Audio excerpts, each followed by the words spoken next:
So the topic, go back with another video. I'm Strange Wang. Today I'm coming at you with my top 10 worst movies of 2022. I refuse to see any more bad movies this year, so I'm going to go ahead and make this one now. My top 10 best will be coming out in January. I'm going to try to get done before January. There's still some films I need to see. I want to see. So this is why this one's coming first. And as always, these are my opinions. If there's a movie on here you really love, well, different folks for different strokes, you know what I'm saying? Let me know in the comment section why you thought it was a good movie or whatever. But it's my top 10, so let's get into it.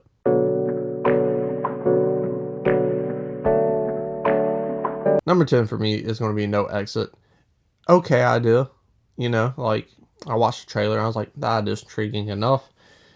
It's on Hulu, so it doesn't have the nicest budget. It doesn't have the best actors in it, but, you know, it's a thriller, a contained thriller, you know, so, like, acting's going to play a huge part of that. But let me see where it goes. And it goes in the wrong direction. I believe it's just overly complicated, and it's like, now I just don't believe this film would happen. So you have this plot about these people in this cabin. One of the people in the cabin find that someone's kidnapped a little girl, and they're trying to help her and get to the bottom of it and make everything safe. Instead of building on tension, you just have all these other plot details coming in, and it just ruins the film of what could be a decent thriller that I thought. So for that, this film makes my number 10. Number 9 is going to be Spiderhead. Such a waste of talent.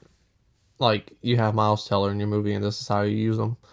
And Chris Hemsworth, I actually liked him in this role. I wish he would do more stuff like this, because he wasn't half bad, but just the plot is so in your face, and because you have a message you're trying to give out to people to understand, to relate to ask questions about, to question themselves about, instead of having that experience with this film, you just say, here's the message, and puts it right in your face. And because of that, it made my number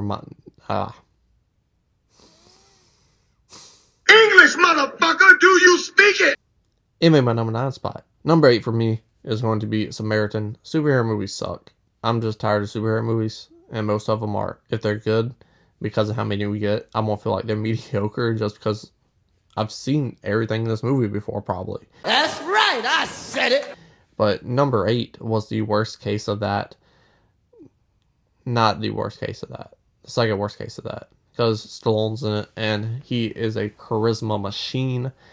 But this plot is just cliched. It's dumb. It's set design. Everything is from the 1980s. Stallone's never left the 1980s, apparently. The costume design is also from the 1980s. It just looks bad. But Stallone has charisma. So because of Stallone's charisma, he saved this movie from honestly probably being my number 1 spot. Because just Stallone, and that motherfucker comes on screen, I just fucking smile. Hey, yo! Number 7 for me was actually a movie I haven't seen, but it's my list, so I will do what I want. And it is The Monsters. I watched a trailer of this movie, and it ruined my fucking childhood. So Rob Zombie, fuck you, and The Monsters, fuck you too. Fuck that movie. Man. Arnold. Number 6 is going to be Jurassic World 3. So boring this movie was. Like, dinosaurs. You can only do so much with fucking dinosaurs. You bring in new dinosaurs, and then, alright, they do new stuff. Well, now you start genetically modifying dinosaurs. And then I guess you couldn't think of anything to do with dinosaurs, because you're like, alright, we're supposed to bring some fucking, fuck, where are they? Not wasps. What are they? Locusts. Yeah, well, fuck it. We're supposed to bring locusts in, right?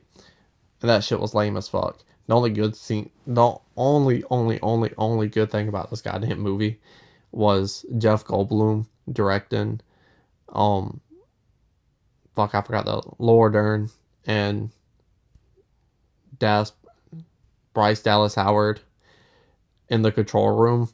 Jeff Goldblum communicating them information is fucking pure gold. That's gold, Jerry. Gold! Other than that, this movie absolutely sucks. Number 5 is another movie I haven't seen and I refuse to see, as well as The Monsters. And again, it's my list, so fuck you. I do what I want. and it's KGF 2. This fucking movie, we did a trailer reaction for this shit, and it got copywritten, which is fine, you know, like that happens a lot with trailers. But it got us fucking a copyright strike for a fucking trailer reaction that has a fucking thousands of fucking other trailer reactions for, and ours gets fucking banned and gets a copyright strike. What fucking bullshit. Like, you fucking serious? Are you fucking serious? So because of that, I got beef with this movie. So KGF 2, top 10 worst movies of the year. Fuck out my face.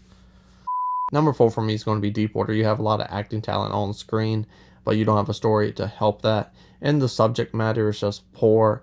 It's lacking investment and tension, and it's a sex thriller with not a lot of sex. So I guess a huge L in the book of Wang, and that is why it's my number 4, because it's just wasted potential. You have these two actors, and Hulu's like, all right, put them in a shitty movie. Word. Word. Number 3 is going to be Texas Chainsaw Massacre. You have horror icon Leatherface, and you put him in a gentrification type scene. These hipsters are running out these good country folk from this poor broken town that my mall lives in. So I'm gonna avenge the hipsters and gentrification and cut some motherfuckers up.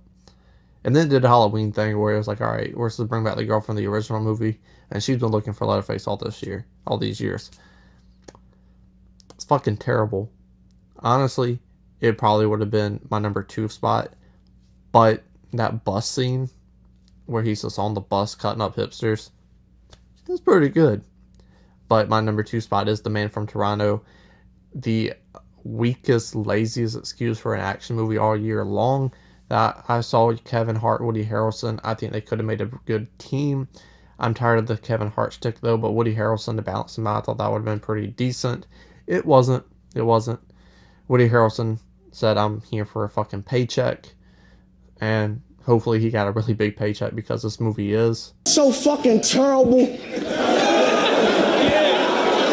Number 1 is what I thought was the worst movie of 2023, and I should have walked out of it, but I like Spider-Man, so I'll stay to the end, and it is Morpheus. Morpheus is a pile of... Actually, I got a clip for this. Play the clip, Dylan. That is one big pile of shit.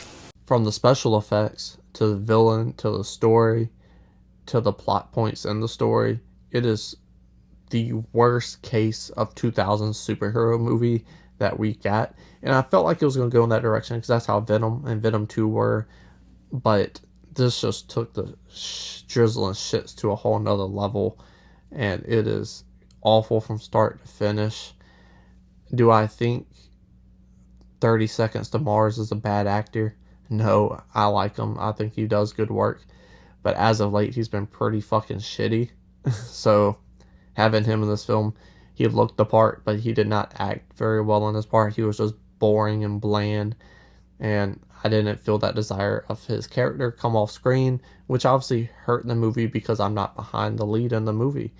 So having that lead performance lacking, the rest of the film lacked. The fucking Doctor Who guy, I don't know what fucking movie he was in, but he was just doing whatever the hell he wanted to. He was like, I've seen psychos dance in other movies, I'm going to dance. And then he danced. So whoever that guy is, good for you, Doctor Who, man. But this movie is just a big heaping pile of garbage. And hopefully you got the little Keaton thing at the end. Hopefully this doesn't put him in the Sinister Six. Hopefully we're done with Morpheus and his shitty looking special effects. But those are my top 10 favorite movies of the year. Have your thoughts and opinions. Put them in the comment section. Please scroll right up, hit the like button, share the video, and subscribe. It's not a game, it's a rich thing.